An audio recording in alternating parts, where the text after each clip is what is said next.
Hi, I'm District Councillor Becky Davidson and I took on 30 challenges in 30 weeks for Safeline's 30th anniversary. So before we get into your challenges, what is Safeline?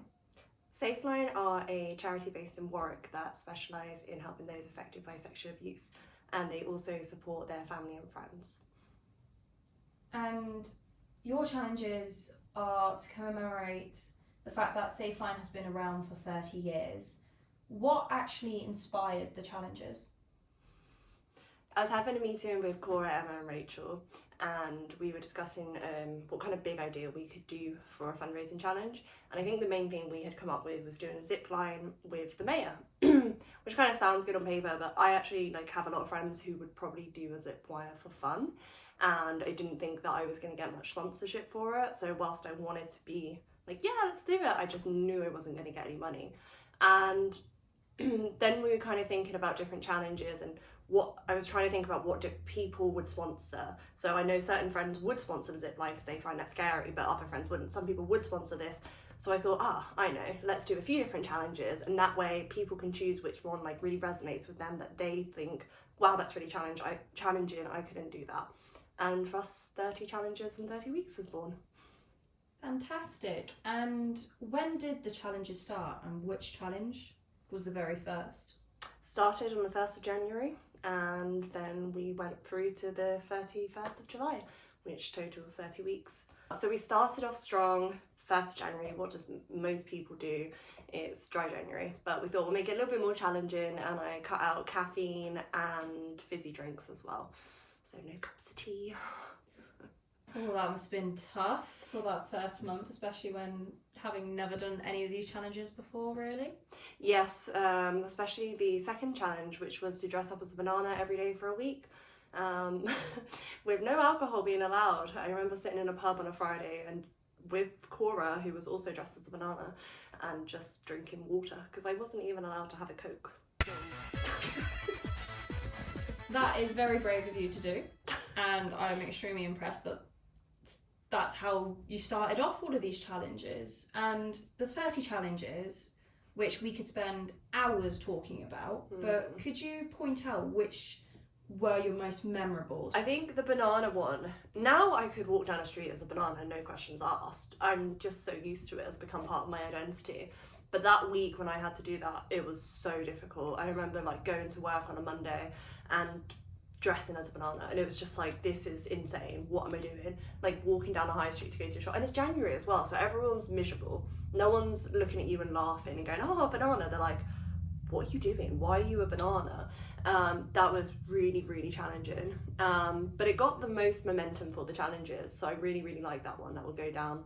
I would say the paddleboarding one was a really big one, because we did 30 kilometres on the River Lem and the canal, and it took us, was it again, 10 hours. I'd never paddleboarded before. I actually can't even swim, so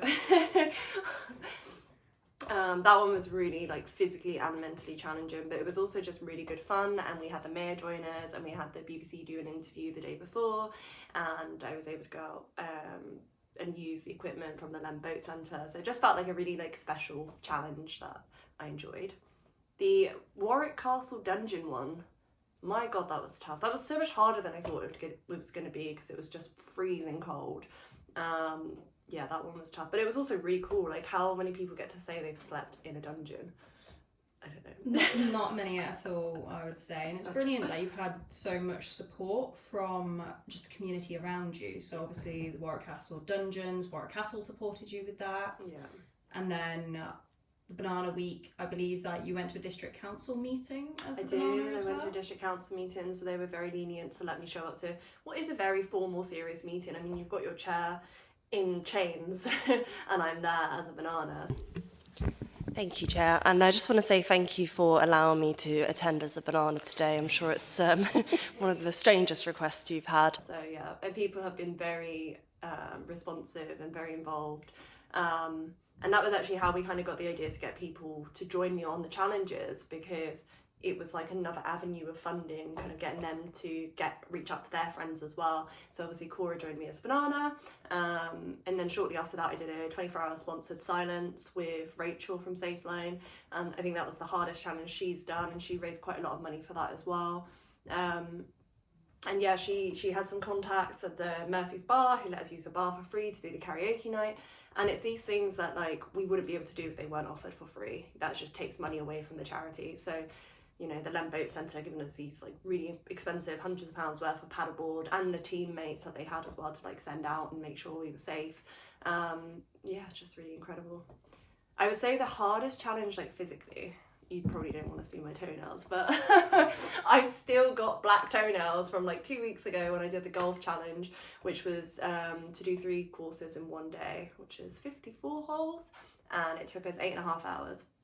And yeah, my toenails have gone black. That was physically a really, really difficult challenge. I could barely like move the next few days as well. Was that just from all the walking that they turned black? I guess so, yeah. Bad shoes, walking, swinging, bad golf, I don't know.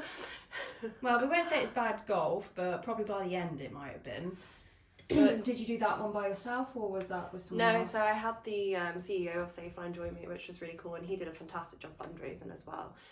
So I'm really pleased that he was able to join. And I think by the end we were both very delirious. We weren't making much sense. I can imagine.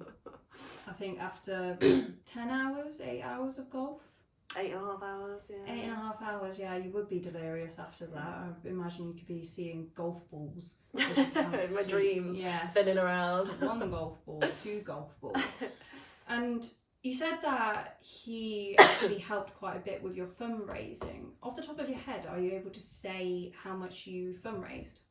So far, I have raised 3,200 on my individual page, which means I think we're about 5,100 on the team page, which is really incredible.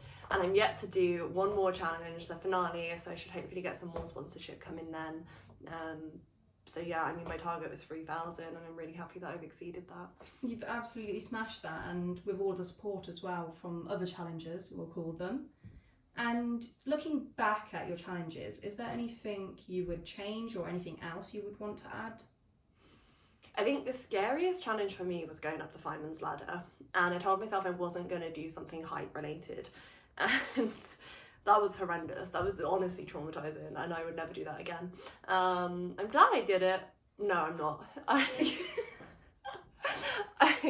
hated every second of it. I did get some sponsorship for it though, so like, it's good, but that was I was shaking for like days after that. That was horrendous. I feel like there are some challenges which are great to push yourself through and feel really proud of yourself afterwards, and that was one I didn't feel great afterwards. I didn't go, wow, look what I've done. I just felt traumatized. So yeah, I wouldn't go up a fireman's ladder ever again. I'd never do a height related challenge.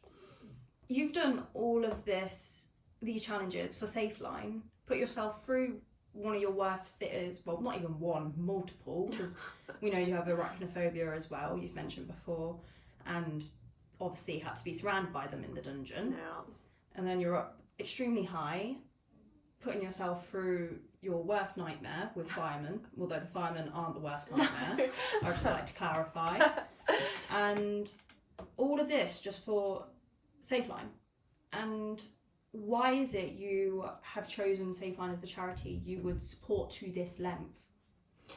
So I got involved with Safeline maybe 8 years ago, and I think initially the thing that really like drew me to them was actually the team, because they are a local charity. It's a very small team. It feels very personal, and you feel like you can get really involved. But after a couple of years of supporting them, I actually had friends who were using their services and telling me about it. So like I went to court one day with my friend who was taking an ex to court, and she told me that Safeline had supported her, the ISBA team, her throughout the court case. And I was just like, oh, no way, like I support Safeline. And then I had another friend, very similar story. And I used to just attend Safeline events, you know, balls and whatever, just because it was fun, an excuse to dress up, and I'd always invite my friends. And then I had a friend come up to me once, years later, and just say, you know, because of you inviting me to these days, I actually finally felt confident enough to speak up against the abuse I suffered as a child, and I spoke to my family about it and I got support for it. And I didn't even realise that indirectly, just by being like, oh, I love Safeline, they're such a great charity, I was actually telling all of my friends, like, hey, I believe in you, I support you, which is why I just, ever since that moment, that was the moment for me that clicked, and I was like, wow, like, just by shouting out from the rooftops that you support Safeline, you are telling everyone that you know and love that you support them and you believe in them. Incredible. Believe in you is the tattoo you will be getting tomorrow, is it not? Yes, it is. So that's quite a permanent way to mark yourself, and considering that everything you have just told us is about believing in yourself, believing in your friends, and just believing in the charity itself, you're really making a difference. So is there anything you'd like to say before we end this interview? Believe in yourself.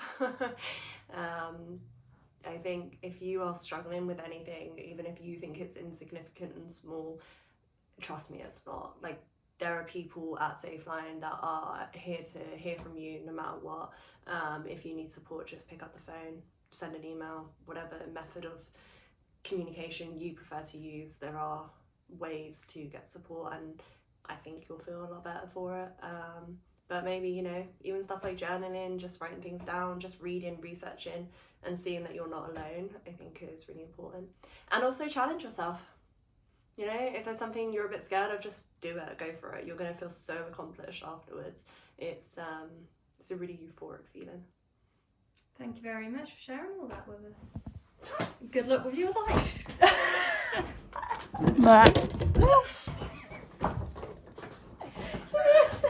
Don't knock it over. I'm trying so hard.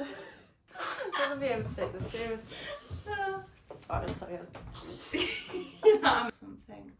Let's talk about the elephant in the room. I'm just gonna have Corey slay. Is this alright? Yeah, that's better. I look like I've been pushed into a corner. It's No, we can't. We need to take this seriously. Okay. I'll do it seriously now.